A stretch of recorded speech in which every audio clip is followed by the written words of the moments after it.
order to meet the charges so that the state can get a conviction, so that the conviction doesn't get overturned for a discovery violation or lack of due process or lack of ability to confer. Yeah, well, let me just follow up with that, because I can tell you I can't think of one murder case I've ever handled that we were confident we had probable cause to make the arrest on the murder, but there's a ton of other things that we need to follow through with. For example, there may be a defense of passion provocation. There could be a defense that it was an accident. There could be other witnesses that could confirm other information that I have. And many times prosecutors will be faulted at the end of the case when a defense lawyer says, you know what, they didn't dot their I's and cross their T's. They did no follow-up investigation because they had their guy and that was it. They put a square peg in a round hole. So I investigated cases all the way, even through the trial. As the trial is developing, I'm learning information and I'm following through with it. Is that a fair thing for them to do? It's certainly fair to, you're always working your case, even during trial, even the night before closing arguments, you're always working your case. The question, and we don't know because the state hasn't produced all its discovery in this case, and when they do, we're not all going to get to see it because apparently there's going to be some greater or lesser degree of protective order.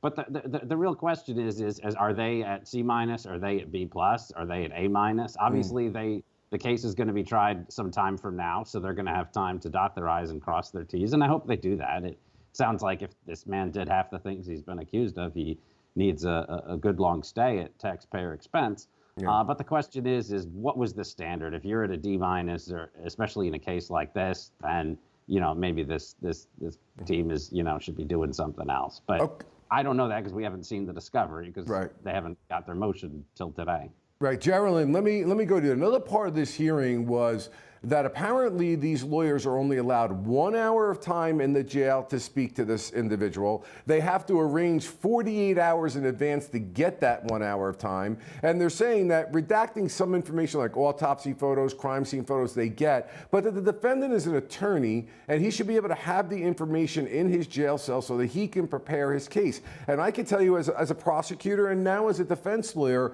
I find it eminently unfair that a defendant doesn't have full, unfettered access to their discovery and as well as meaningful contact with their attorneys, because there's no way you can do an attorney interview on complex thousands and thousands and thousands of pages with over 80 crimes without having the documents to review in order to prepare. I think it puts the defense in such a jeopardy, and even as a prosecutor, I think it's fundamentally unfair. What are your thoughts?